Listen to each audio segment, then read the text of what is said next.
आपीनवक्षोरुहां पाणिभ्याम् अलिपूर्णरत्नचषकं रक्तोत्पलं बिभ्रतीं सौम्यां रत्नघटस्थरक्तचरणां ध्यायेत् परेदम्बिकाम्। हरिः ओं। परमेश्वरस्वरूपैన సభకి నమస్కారం.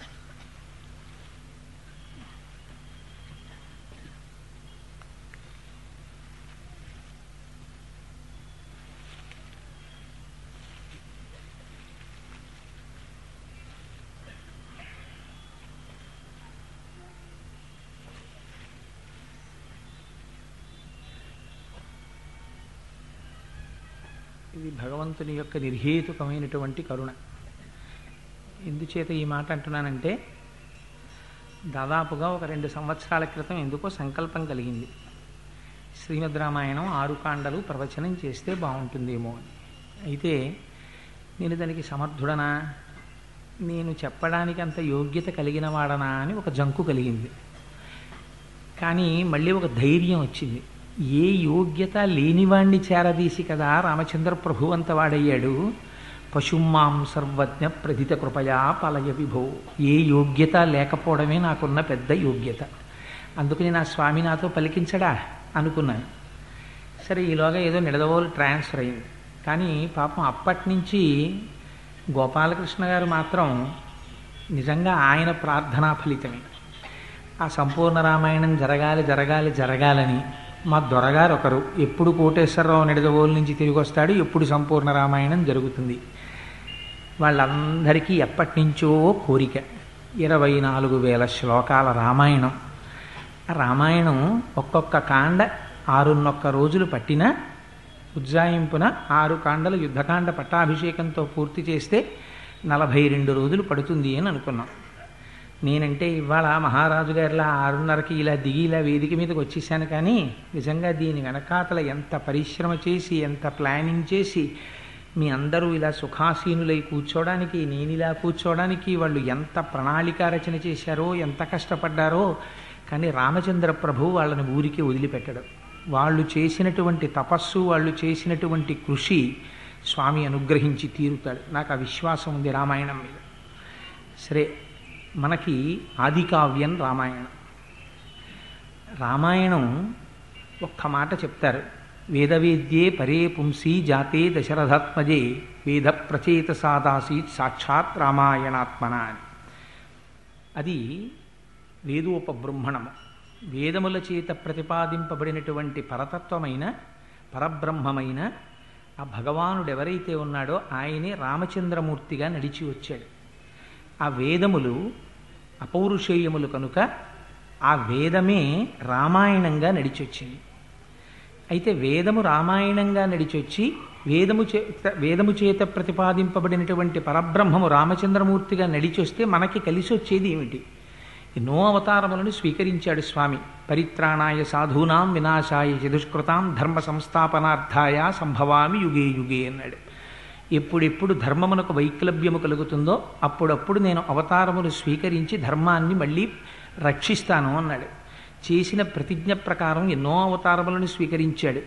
అందులో రామావతారము ఒకటి. కానీ రామావతారమునకు ఉన్నటువంటి ప్రశస్తి మిగిలిన అవతారములతో పోలిస్తే మనుష్య జీవనానికి సంబంధించినంత వరకు రామావతారానికి ఉన్న వైశిష్ట్యం చాలా గొప్పది. ఎందుచేత అంటే కేవలం రాక్షస సంహారం చెయ్యడం కోసమే రామావతారం వచ్చుంటే రావణాసుర సంహారం అయిపోగానే రామావతారం కూడా వెళ్ళిపోవాలి. కానీ స్వామి అలా అనలేదు. ఒక ప్రతిజ్ఞ చేశారు బాలకాండలో, 10 వర్ష సహస్రాణి 10 వర్ష శతాని చ అన్నారు. నేను 11,000 సంవత్సరములు ఈ భూమండలం మీదుండి ఈ భూమండలాన్నంతటినీ పరిపాలిస్తాను. దేని కొరకు అంటే ఒక మనుష్యుడు మనుష్యుడిగా బ్రతకడం ఎలాగో నేర్పడం కొరకు. మీరు ఒక్క విషయం చాలా జాగ్రత్తగా జ్ఞాపకం పెట్టుకోండి. రామచంద్రమూర్తి రామాయణంలో తండ్రి గారిని చాలా గౌరవించాడు. ఆయన భగవానుడు కనుక గౌరవించాడు. ఆయన భార్య సీతమ్మ తల్లిని రావణాసురుడు అపహరిస్తే గొప్ప పరాక్రమంతో రావణాసురుడి యొక్క 10 తలలు త్రుంచి సీతమ్మ తల్లిని మళ్ళీ వెనక్కి తెచ్చుకోగలిగాడు. భగవానుడు కనుక తెచ్చుకోగలిగాడు. రామచంద్రమూర్తి వశిష్ఠ విశ్వామిత్రాది గురువుల యొక్క శుశ్రూష మహోత్కృష్టంగా చేశాడు. భగవానుడు కనుక చెయ్యగలిగాడు. రామచంద్రమూర్తి 14 సంవత్సరములు అరణ్యవాసం చేశారు. కాలికి పాదుకలు లేకుండా పల్లేరుకాయలున్న అడవిలో నడిచాడు మహానుభావుడు. భగవానుడు కనుక నడిచాడు. మీరు ఇలా ప్రతిదానికి రామాయణంలో రామచంద్రమూర్తి యొక్క సాధితములన్నీ ఓసారి చెప్పుకుంటూ పక్కన భగవానుడు కనుక చేశాడు అని మీరు అనుకున్నారనుకోండి, రామాయణం యొక్క ప్రయోజనం ఏమీ ఉండదు. ఎందుచేత నేను ఈ మాట అంటున్నానంటే, అసలు మనిషిగా ఎలా బ్రతకాలో చూపించడం కోసం రామాయణం వచ్చింది.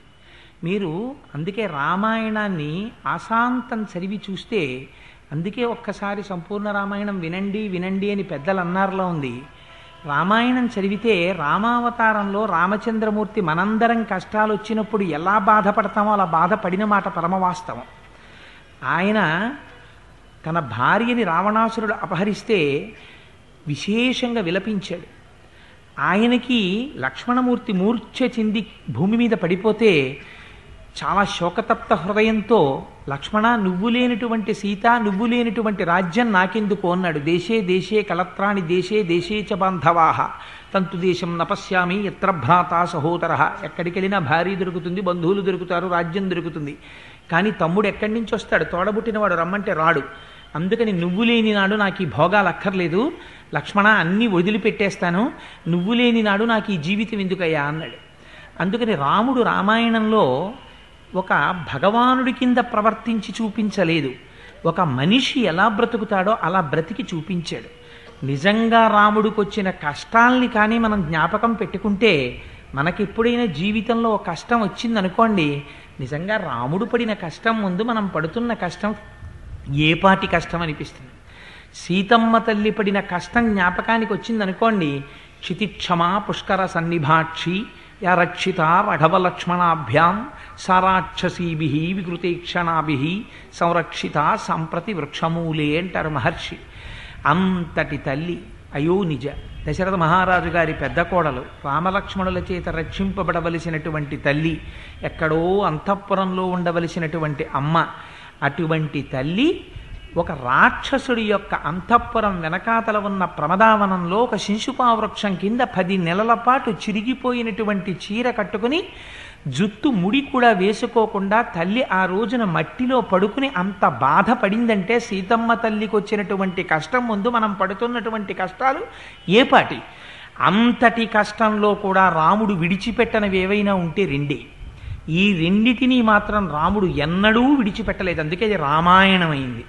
ఆయనం అంటే నడక, కాలము ఉత్తరాయణము దక్షిణాయనము అని రెండుగా నడుస్తుంది. 2 పాదములు లేవనుకోండి, 2 కాళ్ళు లేవనుకోండి, ఆ నడక కుంటి నడక, సక్రమంగా నడవలేడు. అలాగే రామచంద్రమూర్తి నడకకి 2 కాళ్ళు బాహ్యంలో ఉండేటటువంటి కాళ్ళు కావు. ఆయన సత్యాన్ని ధర్మాన్ని రెండింటినీ 2 పాదములుగా పెట్టుకుని నడిచాడు. అందుకే ఏది పోనివ్వండి ఆయన లక్ష్య పెట్టలేదు, ఎంత కష్టం రానివ్వండి బెంగ పెట్టుకోలేదు. ఆయన విడిచిపెట్టనివి ఏవైనా ఉంటే సత్యము ధర్మము, ఈ రెండిటినీ మాత్రం జీవితంలో విడిచిపెట్టలేదు. సత్యధర్మములను నమ్ముకున్న వాడిని ఆ 2 ఎలా కాపాడతాయో రామాయణం మనకి చూపిస్తుంది. ఒక పక్క ఇంద్రజిత్ వేసినటువంటి బాణముల చేత కట్టపడి యుద్ధభూమిలో పడిపోతే ఎవరు ఆహ్వానించారని వచ్చాడు గరుత్మంతుడు ఆ రోజున. ధర్మాన్ని అనుష్ఠించినటువంటి వ్యక్తిని దైవం ఎలా కాపాడుతుందో, సత్యాన్ని పట్టుకున్నటువంటి వ్యక్తిని పరమేశ్వరుడు ఎలా రక్షిస్తాడో మనకి రామాయణం చూపిస్తుంది. అందుకే రామాయణం ఎంతకాలం ఉంటుందో, రామాయణం ఎంతకాలం చదువుకుంటామో, రామాయణం ఎంతకాలం వింటామో, రామాయణం పట్ల విశ్వాసం మనకి ఎంతకాలం ఉంటుందో అంతకాలం మాత్రమే మానవత్వం కూడా నిలబడుతుంది. మానవత్వం లేనినాడు మానవుడిగా జన్మించే ప్రయోజనం లేదు. బాహ్యంలో అనేకమైనటువంటి ఉపాధులు తిరుగుతున్నాయి. ఆ ఉపాధులతో పాటుగా ఇది కూడా ఒక ఉపాధి. కేవలం మనుష్య ఉపాధితో వచ్చినంత మాత్రము చేత ఒరిగేటటువంటి ప్రయోజనం ఏమిటి? కానీ ఈ